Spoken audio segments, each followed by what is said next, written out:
Hello everybody and welcome back to the Jeremy Swenson Racing Channel. I filmed the whole thing on this water pump and it's really boring and pretty long, and I was learning things as I went and probably still wrong, but let's show you what I think I know. First off, this one is the one that was in the car. Somebody said, hey, replace that with an OEM one. Might as well do it right. So that's what we're doing. We should have better luck. We ordered a LS3 pump, which is a little bit lighter and allegedly flows a little bit better than this. Otherwise, dimensionally, it's pretty much the same. Anyway, the questions we had were, how does coolant flow through this thing? And how does one make it the most efficient it can be for a race car scenario where you don't run a heater core? And on the ZR1, which is the same thing I had already done on this one now, is you drill out, you take out the factory nipple things, you pull those out, tap these with NPT taps. I think they're 3/8, yeah, 3/8 and a half inch NPT taps. Tap them, put your plugs in with some thread sealant, off you go. Although then you also need to block this hole.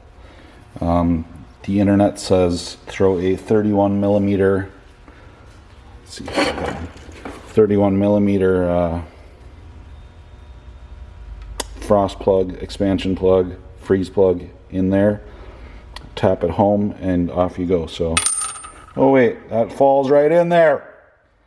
So apparently the aftermarket ones of these might be slightly larger than the OEMs. So one option would be, if you have an OEM pump, try the 31 millimeter plug, tap it in maybe with some kind of sleeve retainer, Loctite thing. And the idea there is we're basically blocking off this back passage, which takes hot coolant coming from the engine. I'm pointing, you can't see it. Takes hot coolant from the engine, brings it up through this way and out to the heater core. So as soon as the engine starts making heat, you're going to get it in the cabin. And that's the idea of that passage. I think it's maybe called a bypass, something or other. And normally your thermostat, which this is not even the correct thermostat, but would sit in here and block that off and let that basically just flow. And then this part of the thermostat would be closed, so our coolant from the radiator wouldn't be coming through. So you'd be going out to the heater core and back, and we'd be cycling this right back into the block. In a racing scenario, we don't really want to recycle. We want everything that we can going through the radiator. So, and none of us, well, most of us, other than Eric Fleming, who's obviously superior to all of us, he runs a heater core in his car. He needs to stay comfy and dry. I don't know. Anyway, so he's still got a heater core, but everybody else doesn't, because why would you? It's a race car. So we don't want any of this hot water that hasn't been cooled brought back right into the engine, which is what's happening if you just run the loop. You would be blocking this one off when the engine is cool. When the coolant is cold, coolant will be flowing through the backside here. This again is not the correct thermostat, but coolant would be flowing through this bypass deal right back in, and we'd have this blocked off, and that's going to help us get the engine up to temperature quickly. And then once the thermostat opens, I believe it also blocks this off, because now we don't want that hot water reintroducing right back onto the into the engine without being cooled first. So I think that's correct. Someone can tell me in the comments. Someone else can tell me in the comments how good I look and how skinny I am. And then someone else can make other comments to help me get this thing on the old algorithms. Hook me up with some comments, guys. Anyway, so we're just going to forget about water pumps and that stuff for now, and we're going to get into other things, which you'll see momentarily. Hello, it's update time. Left you, we were talking about the water pump, and so I've got some different ideas on that. Talked with some friends. They suggested use a factory LLS OEM water pump. So I've got a LS3 one I ordered. That'll be here, and then we'll discuss my plans moving forward with that once it gets here. Update, I had replaced ball joints while I had while I was putting sphericals in, and I bought some cheap ball joints, and they do not fit very well. They way too loosely went in their homes. So I ordered some other ones. Those will hopefully be here within a week or so, and hopefully those fit nice and snug. And I might use some sleeve retainer stuff from Loctite too. I'll probably use some regardless. What else? Yeah, that's basically it over here. So now we've kind of shifted attention to other stuff that we can accomplish. One of those big things was the brakes. So I've got my BMW MK60 brake unit here, ABS brake module thing. Ow. There's a wreck to my shoulder. I hope you guys are happy. I gotta switch hands just a minute. So here we are, left side frame rail up underneath the master cylinder. There's our tick clutch master all plumbed in and ready for action. So I'm planning to mount this little baby up yonder behind the driver fender, and that should make routing the lines about as easy as we can get. You stay there. So that way we'll be able to just run our master cylinder lines directly to it, just a 1.5 feet, 2 feet away, and then from there it'll split off into 2 lines to the front and 2 to the rear. One of them only has to go to right there, so that's another only 2 feet to the left front. And then I think I'm going to actually run the lines down under the rocker panel here. And the only issue I see with that is if I get smoked over here on the driver's side, it could crunch my rear lines. But if I get hit that hard, I think the car will be parked for the weekend anyway. So I think that's what I'm going to do. That should keep it away from heat. Should be easy, clean routing without any issues. Just you can see the little light through the other side. So I think I'll just run the rears through there. And then the right front I'm going to take up through here, and then here we are in the engine bay. Then I'm going to go up and tuck it up along here, and then down and over yonder to the brake line right there. So I think that's the plan. The idea with part of that is too, then when I need to take any of the driveline back out, I can more easily do it without having to unhook brake lines or anything, because the brake lines will then be attached to the chassis and directly to the mounting spots. So next item up for business is getting rid of this parachute back here. As you can see, our bumper's not exactly minty fresh, so I'm trying to figure out some cut lines. I think what I mocked up there is maybe a bit high, but part of the idea of this is we've got all this air coming around and under the car, and look at that, that's just a parachute, baby, basically. So if we can get rid of that, that should make us hopefully a little bit more slippery. So I'm going to try and figure out where I'm going to cut, and I'll probably start low, see what it looks like, and then go further if we need to. 20 minutes later. Whoops. Whoops. No, I think that's going to work. Besides the fact it looks like a beaver chewed it off, because I'm not very good with the old air saw. I do have a belt sander around here somewhere, a portable belt sander, so I'll probably try and clean up the edges a little bit, make it a little prettier. As you know, that's what I'm about. But should help a little bit. It looks ridiculous, but that's what apparently it should help a little bit. So that's what we're after, and it was free.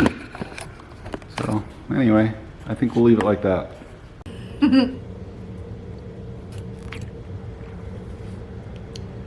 Date night. This is what love looks like. Grubby clothes, takeout, working on cars.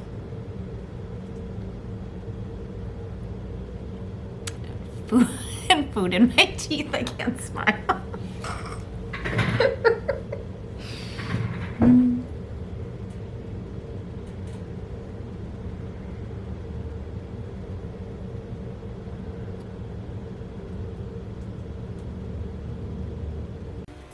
All right, it's Friday night.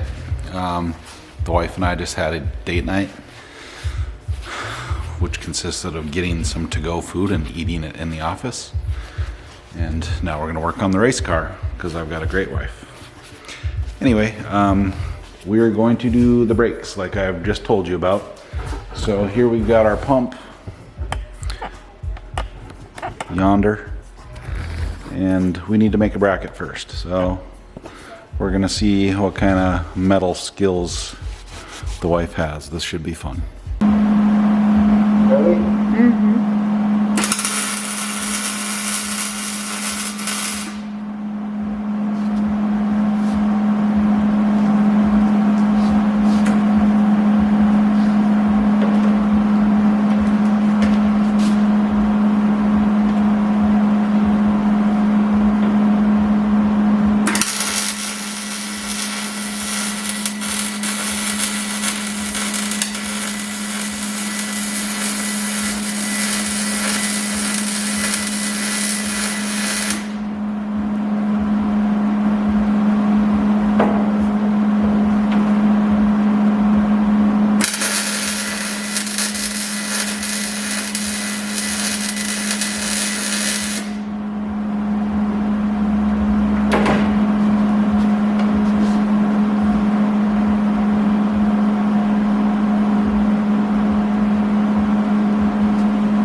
Wishing you had those welding gloves on, don't you?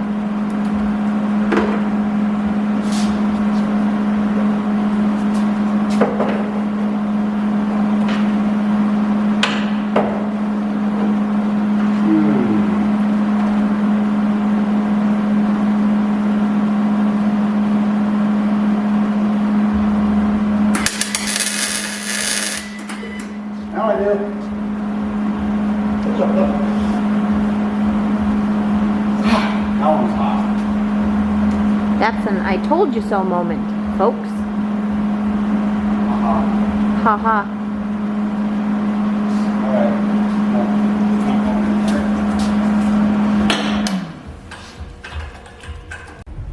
All right, got a little bracket welded in there.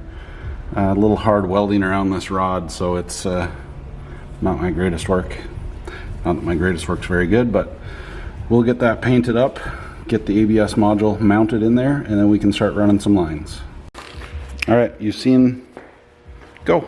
What am I painting? What I just welded. Watch your head. Oh. Okay, you've seen this woman paint with a brush. Let's see what she's got with a can of spray paint. The whole thing? Yeah, just the bracket and all the bare metal around it. Just light, easy to start with.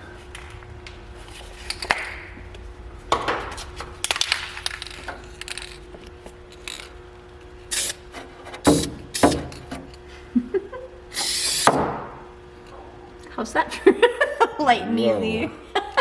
You want me to do this still?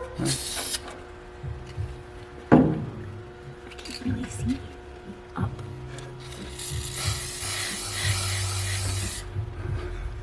What?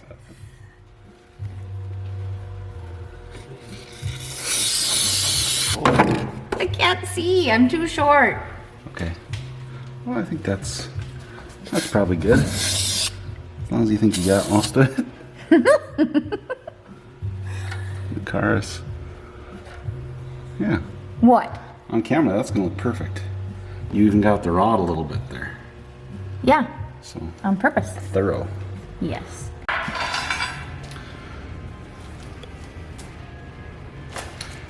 We're gonna straighten some tube. We're gonna start with the lines from the pump to each corner. I'm waiting on some fittings for the master to the pump, so we can't do that yet. So we'll start with these. I wanna thank my boy Jeff. He and I, we don't mind spending money on tools if they're good tools that you can't just make at home. But I think these are like $250 or $300 for something like this. It looks a little bit nicer than this, but it's just to straighten out some tubing. And so he made this instead of spending that kind of money, and I appreciate it because I couldn't bring myself to spend that kind of money on something like this either. So we're about to find out how well it works. Might have to Hey, look at that. tighten it up a little bit.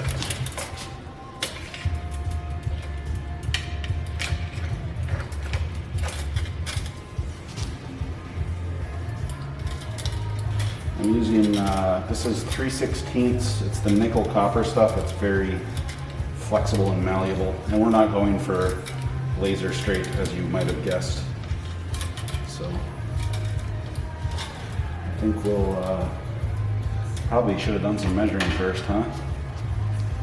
Let's do some measuring. You can shut it off.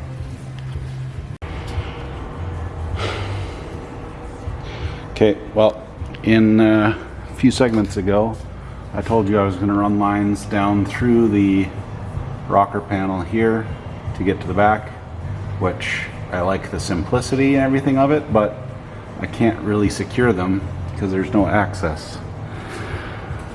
So Tiffany is going to come up with a better idea, which is what? Where do we run them? To the brakes. Yeah, that's as much help as she's been so far. That was the answer she gave me earlier.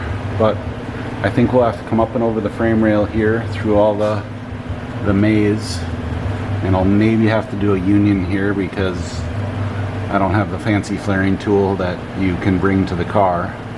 I have a fancy flaring tool, but it's not the one you... Oh, hold on.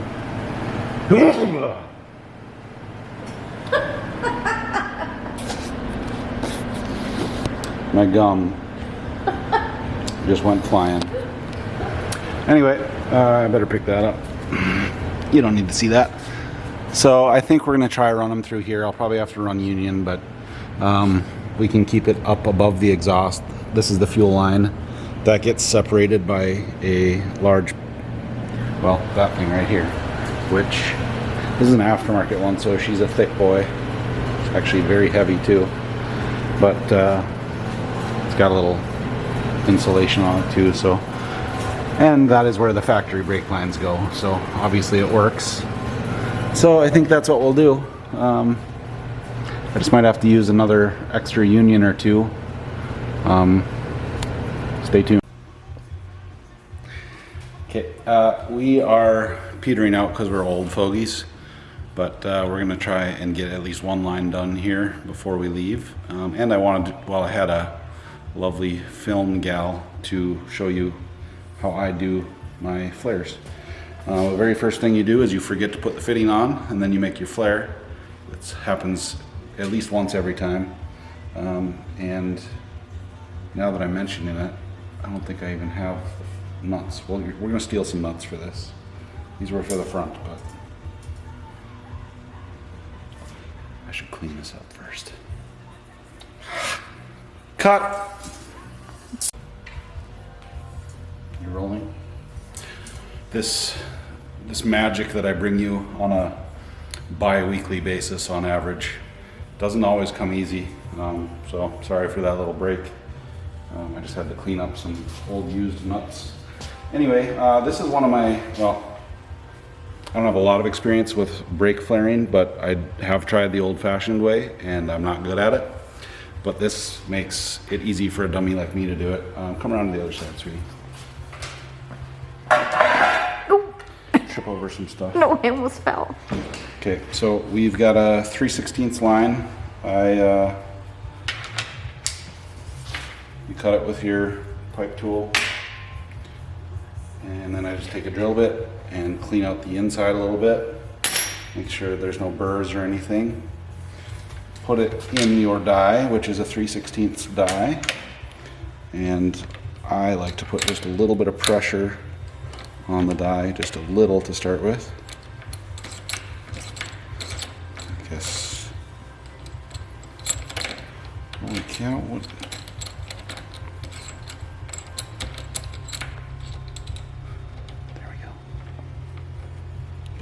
Then then we go to operation 0, and that's setting our depth. So that sets the depth. Then you tighten this puppy down. You go to operation 1 3/16, which I've got right there. Give that a tug. Then you go to operation 2 3/16. Give that a tug. Loosen her up. Pop your die out, and you should have a perfect flare. Dang, that looks nice. It's not in focus. Of course it's not. Ready? Put it on my nip. Can you see it? So pretty. Okay, and then there you go. Well, we got one line done, and it's the next day. But we're mounted in there. One line's done. As you can tell, I'm not that picky about making it look perfectly straight or anything, but and no, none of these are touching. So, and that's something we'll obviously double check once all the lines are done. But we got a few more of these to make. One of the difficult ones is done. Now we just have 3 more to make. Well, 5 more to make. But other than the other rear one, should be somewhat easy. But I'm gonna close out this video here, and every one of these I do, it feels like I'm getting more and more behind, and it's not the video's fault. It just feels like I have so much to do, and I'm never getting as much done as I'd like to, or should be. But the old reel job's been a little bit more busy lately, so I guess not the worst thing in the world. So, excuse me. Yeah, I guess we'll continue brake stuff in the next video, and I don't even know from there. We got so much to do. There's so many options. Anyway, thanks again for watching. Smash buttons. Love you. Bye.